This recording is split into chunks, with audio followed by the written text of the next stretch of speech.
लेकिन हम एक ऐसे समाज में रहते हैं जहाँ हीरोज़म उन्हें मानते हैं जो जहरीले पान मसाला की ऐड करते हैं। देश के सैनिकों की हम सम्मान करें ना करें, लेकिन सोल्जर्स की मूवी में एक्टिंग करने वाले एक्टर्स को हम जरूर अपना रोल मॉडल बना लेते हैं। लेकिन रुकिएगा, आज का वीडियो आपको एक ऐसे रियल हीरो को याद दिलाने के लिए बनाया गया है जिसने 5000 से भी ज्यादा मल्टीनेशनल कंपनीज के नाक में दम करके रख दिया था। जी हाँ, हम बात कर रहे हैं स्वराज बचाओ और स्वदेशी अपनाओ मूवमेंट को स्टार्ट करने वाले राजीव दीक्षित जी के बारे में, जिन्होंने पूरे देश को आयुर्वेद का इम्पोर्टेंस बताया और काउ स्लॉटरिंग जैसे गंभीर मुद्दे पर लंबी लड़ाई लड़ी। हालांकि शायद सच्चाई के साथ चलने की वजह से ही उन्हें सिर्फ 43 साल की उम्र में ही इस दुनिया को छोड़कर जाना पड़ा, लेकिन उनकी स्टोरी हर भारतीय के लिए एक इंस्पिरेशन है। यहाँ तक कि विदेशी सरकार भी इनके इन्फ्लुएंस से डरती थी। दोस्तों, राजीव दीक्षित जी की कहानी शुरू होती है 1967 से, जब यूपी के अलीगढ़ डिस्ट्रिक्ट में उनका जन्म हुआ था। राजीव दीक्षित जी शुरू से ही एक ऐसे बच्चे थे जिन्हें साइंस और टेक्नोलॉजी से कुछ ज्यादा ही लगाव था, और इसी इंटरेस्ट की वजह से ही वो अलीगढ़ में अपना बेसिक एजुकेशन कंप्लीट करके बीटेक करने इलाहाबाद चले गए और फिर इलाहाबाद पढ़ाई खत्म करके उन्होंने IIT कानपुर से एमटेक कंप्लीट किया। आगे की पढ़ाई के लिए वो फ्रांस भी गए और फिर वहाँ से उन्होंने अपना PhD भी कंप्लीट कर लिया। और फिर डिग्री लेने के बाद से राजीव जी फ्रांस के ही एक इंस्टीट्यूट में एज अ टेलीकम्युनिकेशन इंजीनियर काम करने लगे। हालांकि कुछ साल काम करने के बाद वो वापस इंडिया आ गए और अपने ही देश में काम की तलाश करने लगे। अब क्योंकि वो टैलेंटेड तो थे ही, इसीलिए उन्हें CSIR यानी council of scientific and industrial research में काम करने का मौका मिल गया और यहाँ पर उन्होंने APJ अब्दुल कलाम सर के साथ भी काम किया था। हालांकि दोस्तों, तभी एक ऐसा मिस हैपनिंग हुआ जिसने पूरे देश को दहला कर रख दिया था, खासकर भोपाल वासियों को। एक्चुअली हम बात कर रहे हैं दिसंबर 1984 के उस काली रात की, जब करीब 1 बजे भोपाल के अंदर यूनियन कार्बाइड के फैक्ट्री से मिथाइल आइसोसाइनेट नाम की एक जहरीली गैस लीक हो जाती है। ये गैस इतनी खतरनाक थी कि इस दुर्घटना ने करीब 20,000 लोगों की जान ले ली। और तो और इस गैस ने फैक्ट्री के आसपास रहने वाले करीब 5 लाख लोगों को इतनी बुरी तरह से हार्म किया कि काफी सारे लोग परमानेंटली डिसेबल हो गए। यहाँ तक कि आज भी भोपाल के नए जनरेशन में इसका असर देखने को मिलता है। और दोस्तों, सबसे बड़े दुख की बात तो ये है कि इस दुर्घटना के बाद से कंपनी सरकार को सिर्फ 47 करोड़ रुपए देकर मामला रफा दफा कर देती है और इस तरह से पीड़ितों के परिवार को लगभग ना के बराबर कंपनसेशन मिलता है। ये दुर्घटना दुनिया के सबसे खराब इंडस्ट्रियल डिजास्टर्स में से एक है और इसने राजीव दीक्षित को भी अंदर से झकझोर कर रख दिया था। और इस गैस ट्रेजेडी के बाद से ही उन्होंने मन ही मन सोच लिया था कि सारे करप्ट विदेशी कंपनियों को वो भारत से बाहर निकाल फेंकेंगे। तो दोस्तों, अब यहाँ से शुरू होती है राजीव दीक्षित जी की असल कहानी। राजीव भाई बहुत अच्छी तरह से जानते थे कि बिना भारत का इतिहास जाने वह स्वदेशी अपनाओ का संकल्प पूरा नहीं कर सकते। इसीलिए उन्होंने इंडिया के फंडामेंटल प्रॉब्लम्स को समझना शुरू किया। राजीव जी ने हमारे देश के क्रांतिकारियों जैसे भगत सिंह, चंद्रशेखर आजाद के बारे में स्टडी करने के साथ साथ भारत के गुलामी के दौर को भी जाना। उन्होंने आज से 3000 साल पहले हमारे सुश्रुत और वाग्यवट जैसे ऋषि मुनियों के द्वारा लिखी गई किताबें जैसे सुश्रुत संहिता और अष्टांग हृदयम को भी डिटेल में पढ़ना चालू किया। और हाँ, अपने स्टडी के लिए उन्होंने इंग्लैंड से कई सारे सीक्रेट डॉक्यूमेंट्स भी निकलवाए। और फिर इंडिया और इसके इतिहास को अच्छी तरह से समझने के बाद राजीव दीक्षित अपने संकल्प को अंजाम देने के लिए 1992 में अपना जॉब छोड़कर आजादी बचाओ आंदोलन में पूरी तरह से लग गए।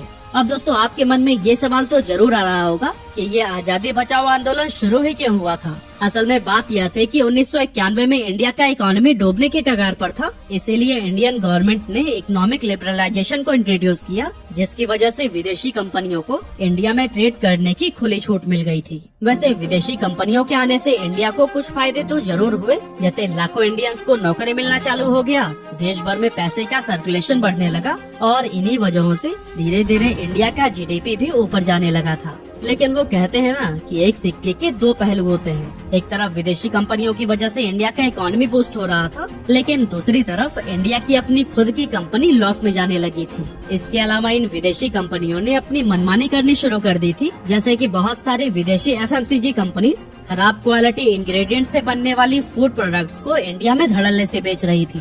जैसे कि भारत के प्रोडक्ट्स में कंपनीज पाम ऑयल का यूज कर रही थी, तो वहीं US और UK के सेम ही प्रोडक्ट में अच्छी क्वालिटी का तेल का इस्तेमाल किया जाता था। तो दोस्तों, विदेशी कंपनियों के इन्हीं मनमानी को रोकने के लिए और इंडिया के अपने घरेलू बिजनेसेस को बढ़ावा देने के लिए राजीव दीक्षित ने आजादी बचाओ आंदोलन शुरू किया था।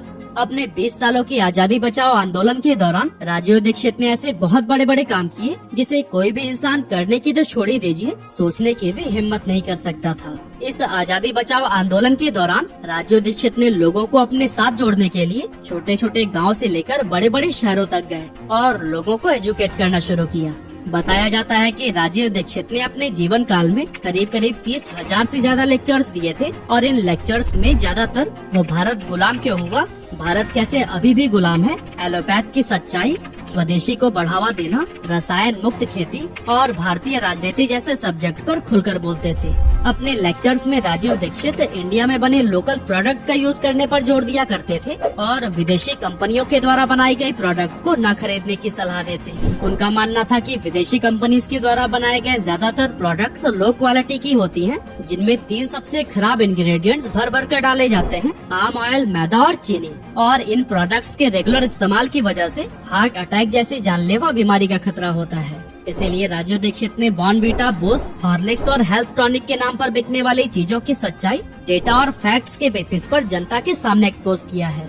राजीव दीक्षित लोगों को पाम ऑयल के नुकसान के बारे में भी बताते थे। अब दोस्तों, जैसा कि अभी तक हमने आपको बताया कि आजादी बचाओ आंदोलन शुरू करने से पहले राजीव दीक्षित ने 6 से 7 सालों तक इंडिया और उसके इतिहास को स्टडी किया था, वैसे ही अपने लेक्चर्स में लोगों को होम्योपैथी और आयुर्वेद का इम्पोर्टेंस बताने से पहले उन्होंने खुद 8 साल तक होम्योपैथी की प्रैक्टिस भी की थी।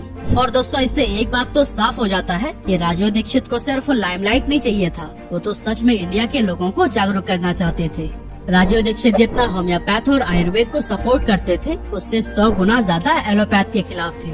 उनका कहना था कि विदेशी मेडिसिन इंडियंस को सूट नहीं करती और इसके साइड इफेक्ट्स तो अलग से ही हैं। राजीव दीक्षित हमेशा होम साइंस पर काफी जोर दिया करते थे और अक्सर वो अपने भाषण में भी कहते थे कि 80% रोगों का इलाज हमारे किचन में ही मौजूद है। जैसे कि सर्दी ठीक करने के लिए आप हल्दी पानी या हल्दी दूध पिएं, खांसी के लिए आप अदरक और पान का थोड़ा जूस बराबर मात्रा में हनी के साथ मिलाकर पिएं। अब जैसा कि मैंने आपको पहले भी बताया कि राजीव दीक्षित अपने जिंदगी में 30,000 से भी ज्यादा लेक्चर्स दिए हैं, लेकिन फिर भी वो जानते थे कि इंडिया के हर कोने में वो खुद नहीं पहुंच सकते। इसीलिए उन्होंने अपनी सारी नॉलेज को किताब के माध्यम से इंडिया के कोने कोने तक पहुंचाया। यहाँ तक कि आज भी उनकी किताबें लाखों लोगों की जिंदगियाँ सुधार रही हैं। स्वदेशी चिकित्सा, गौ माता पंचगव्य चिकित्सा, जीरो बजट खेती और अष्टांग हृदयम जैसी राजीव जी की सैकड़ों किताबें हैं जो कि आज भी लोगों के बीच में काफी पॉपुलर हैं। इतना ही नहीं, इंडिया से काउ स्लॉटरिंग को भी पूरी तरह से खत्म करने में राजीव दीक्षित का बहुत बड़ा हाथ था। असल में पहले इंडिया में गाय को काटने पर कोई भी सजा नहीं होती थी, लेकिन राजीव दीक्षित ने इसके अगेंस्ट सुप्रीम कोर्ट में अर्जी डाली और फिर सालों तक कोर्ट में लड़ने के बाद राजीव दीक्षित जी ने काउ स्लॉटरिंग को इंडिया में बैन करवा दिया। और दोस्तों, ये सिर्फ राजीव दीक्षित की ही नहीं बल्कि पूरी मानवता की जीत थी। अब दोस्तों, राजीव दीक्षित जी का संगठन धीरे धीरे बड़ा हो रहा था और हर भारतीय की आवाज बन रहा था। उनकी आंखें खोल देने वाली बातों ने उन्हें लोगों के बीच में काफी पॉपुलर बना दिया। और फिर ऐसे ही अपने आंदोलन को आगे बढ़ाते हुए राजीव दीक्षित पहली बार 1999 में बाबा रामदेव से मिले और फिर कुछ सालों तक टच में रहने के बाद 2009 में दोनों ने साथ मिलकर स्वदेशी आंदोलन की शुरुआत करने के लिए भारत स्वाभिमान ट्रस्ट को एस्टेब्लिश किया। इस ट्रस्ट के चेयरमैन रामदेव थे, तो वहीं नेशनल सेक्रेटरी राजीव दीक्षित जी। अब दोस्तों, अभी तक तो राजीव दीक्षित खुद घूम घूम कर लोगों को एजुकेट करते थे, लेकिन रामदेव के साथ जुड़ने के बाद वो टीवी पर भी आ गए और दोनों मिलकर आस्था चैनल के माध्यम से अपनी बातों को लोगों तक पहुंचाने लगे। अब जैसे जैसे टाइम बीतता गया, राजीव दीक्षित जी की पॉपुलैरिटी और भी ज्यादा इंक्रीज हो गई, लेकिन शायद कुछ लोगों को राजीव भाई की इतनी पॉपुलैरिटी देखकर जलन सी होने लगी थी। आई थिंक समझदार को तो इशारा ही काफी है। कुछ ऐसे ही यह सिलसिला चलता गया और साल 2010 आ गया, लेकिन किसको पता था कि कुछ ही महीनों में राजीव दीक्षित इस दुनिया को अलविदा कहने वाले हैं। हमेशा की तरह राजीव दीक्षित इंडिया के अलग अलग शहरों में जाकर लोगों को विदेशी कंपनियों के मनमानी और एलोपैथ के नुकसान के बारे में लोगों को अवेयर कर रहे होते हैं।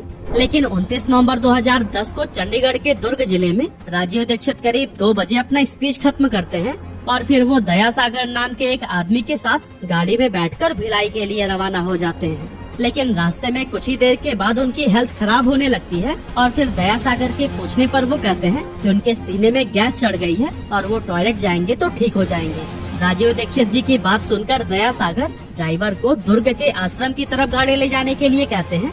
हालांकि टॉयलेट जाने के आधे घंटे बाद भी जब राजीव दीक्षित वापस नहीं आए तब दया सागर उन्हें खोजते हुए टॉयलेट की तरफ गए और देखा कि राजीव जी बेहोशी की हालत में पड़े हुए हैं।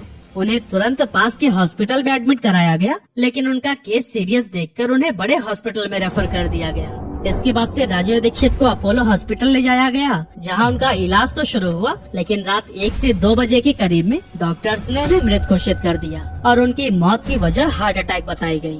अगले दिन उनकी बॉडी को उनके घर अलीगढ़ न ले जाकर हरिद्वार के पतंजलि योगपीठ ले जाया गया। इसके बाद से दोस्तों कई तरह की बातें सामने आई, जैसे कि उनका शरीर नीला पड़ गया था, जैसे किसी को जहर देने के बाद से होता है। पोस्टमार्टम भी नहीं करवाने दिया गया और जल्दी से जल्दी उनका दाह संस्कार करा दिया गया। अब दोस्तों वैसे तो राजीव दीक्षित की डेथ की स्टोरी मैंने आपको बहुत क्विकली बताया है, बिना किसी का नाम एक्सपोज किए, लेकिन ऐसा क्यों, यह तो आप लोग समझ ही गए होंगे। वैसे आपको क्या लगता है, क्या राजीव दीक्षित जी की मृत्यु हार्ट अटैक से हुई थी या फिर उन्हें जहर देकर मार दिया गया था? आप अपनी थिंकिंग हमें कमेंट करके जरूर बताइएगा।